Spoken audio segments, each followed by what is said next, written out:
Hello everyone, welcome to my channel Health Disease and Nursing Care. Today we will talk about ECG. First of all, I will explain about the definition of ECG. ECG is a recording of the electrical activity of the heart, in which electrodes are placed on the skin of the chest and connected to a machine. ECG अपने heart की electrical activity को बताने के लिए हम करते हैं, जिसके अंदर जो इलेक्ट्रोड्स होते हैं वो चेस्ट की स्किन पर प्लेस किए जाते हैं और उसका प्लग मशीन में कनेक्ट किया जाता है, जिसको हम ECG बोलते हैं।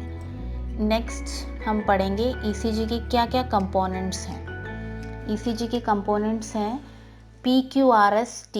PQRST वेव्स हैं जो कि हमें ECG के अंदर क्या हो रहा है उस PQRST से ही पता लगता है। फर्स्ट वेव है P wave which represent the depolarisation of the atria, यानी अपने चैम्बर्स जो हार्ट के चैम्बर्स रहते हैं, आर्टरियम रहते हैं, उसको P waves depolarisation of the atria को रिप्रेजेंट करता है। सेकंड है QRS which represent the depolarization of the ventricles। QRS represent करता है जो भी वेंट्रिकल्स हैं या चैम्बर्स हैं हार्ट के, उनके डीपोलराइजेशन को रिप्रेजेंट करता है। थर्ड वन है T waves which represent the repolarisation of the ventricles. T waves भी रीपोलराइजेशन ऑफ द वेंट्रिकल्स को रिप्रेजेंट करता है। नेक्स्ट हम पढ़ेंगे कि कब कब हम ECG लेते हैं, what are the indications for performing ECG। First ECG हम लेते हैं जब हमें ऐसा फील होता है कि हमारी छाती में यानी चेस्ट पेन और मायोकार्डियल इन्फ्रैक्शन मतलब हार्ट अटैक के दौरान हम ECG करते हैं या चेस्ट पेन के दौरान हम ECG करते हैं। सेकेंड वन है शॉर्टनेस ऑफ ब्रीथ, बहुत धीरे धीरे सांस आना यानी शॉर्टनेस ऑफ ब्रीथ होता है, उस टाइम पे भी ECG हम लेते हैं। थर्ड जो है मरमर साउंड यानी बहुत ज़्यादा बड़बड़ाना, बहुत ज़्यादा लंबी सांसें लेना, धीरे धीरे सांस लेना, उस टाइम पे भी हम ECG परफॉर्म करते हैं। फोर्थ वन है फेंटिंग, यानी एकदम से पर्सन चक्कर खा के गिर गया तो उस दौरान भी ECG की जाती है। फिफ्थ वन है सीजर्स यानी फिट्स आना, मिर्गी के दौरे जिसको हम बोलते हैं, उस टाइम पे भी ECG परफॉर्म की जाती है। सिक्स्थ वन है मेडिकेशन मॉनिटरिंग, यानी कोई भी हाई डोज मेडिकेशंस प्रोवाइड की जा रही है, डोपामिन हो गया, BP की दवाइयाँ हैं जो इन्फ्यूजन के दौरान दी जाती हैं, उस दौरान भी हम ECG देखते हैं ताकि हार्ट की एक्टिविटी प्रॉपर वर्कआउट कर रही है या नहीं कर रही, इसलिए हम बीच में मेडिकेशन मॉनिटरिंग के दौरान भी ECG करवाते हैं। नेक्स्ट है सेवन्थ पॉइंट इलेक्ट्रोलाइट अबनॉर्मलिटीज़। इलेक्ट्रोलाइट अबनॉर्मलिटीज़ मतलब होता है कि बॉडी के अंदर सोडियम, पोटेशियम, कैल्शियम कितनी मात्रा में है वो सब चेक करने के लिए भी हम ECG परफॉर्म करते हैं, यानी इलेक्ट्रोलाइट अबनॉर्मलिटीज़ कोई है तो नहीं वो चीज़ देखने के लिए। एट्थ वन है पेरी ऑपरेटिव मॉनिटरिंग, यानी जनरल एनेस्थीसिया। किसी पेशेंट को ऑपरेशन थिएटर के दौरान पेरी ऑपरेटिंग मॉनिटरिंग किया जाता है तो उस दौरान भी हम ECG लेते हैं। जनरल एनेस्थीसिया लेके आया है या लेने जा रहा है तो ECG मस्ट है OT में एंटर होने से पहले।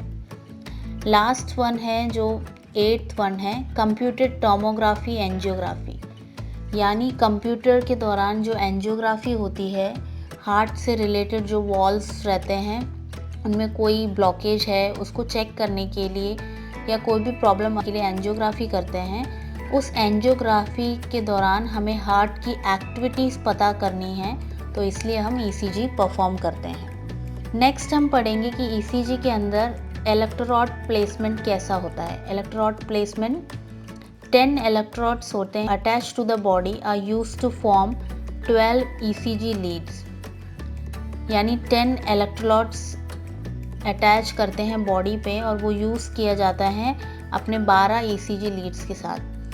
और leads are broken down into, यानी लीड्स कहाँ कहाँ एडजस्ट होते हैं, एक तो फर्स्ट वन है लिम्ब, सेकंड है ऑगमेंटेड लिम्ब और थर्ड है चेस्ट। मेन कहाँ कहाँ अटैच होते हैं वो है लिम्ब, ऑगमेंटेड लिम्ब और चेस्ट में। नाउ हम इसी के अंदर पढ़ेंगे कि इलेक्ट्रोड प्लेसमेंट के अंदर V1 यानी जो फोर्थ इंट्राकोस्टल स्पेस होता है अपने स्टर्नल बॉर्डर के अंदर, उसके अंदर प्लेस की जाती है ये इलेक्ट्रोड, तो वो V1 कहलाई जाती है। सेकंड है V2 यानी fourth intercostal space at the left sternal border. Left sternal border में जब हम इंट्राकोस्टल स्पेस के बीच में जो इलेक्ट्रोड प्लेस करते हैं वो है V2। थर्ड है V3। V3 है half way between V2 and V4, यानी इनके मिडिल में V2 जहाँ पे लगा हुआ है, V2 है इंट्राकोस्टल स्पेस लेफ्ट स्टर्नल बॉर्डर में और V4 है मिड क्लेविकल लाइन में। इनके हाफ वे में जो बीच में लगता है वो है V3 इलेक्ट्रोड। फोर्थ है V4 यानी fifth intercostal space in the mid clavicular line.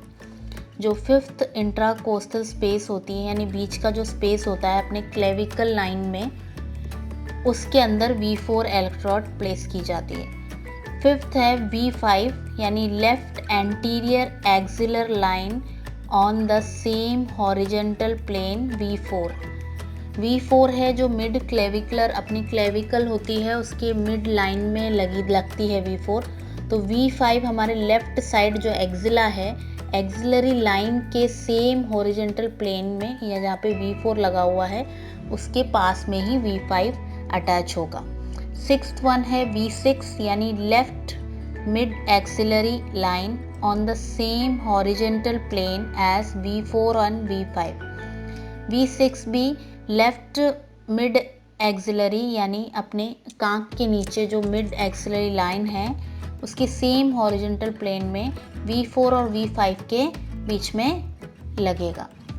Next electrode हम लगाते हैं राइट आर्म में, यानी seventh one RA right arm में, एट्थ वन लेफ्ट आर्म में, नाइन्थ वन राइट लेग में और 10th वन लेफ्ट लेग में।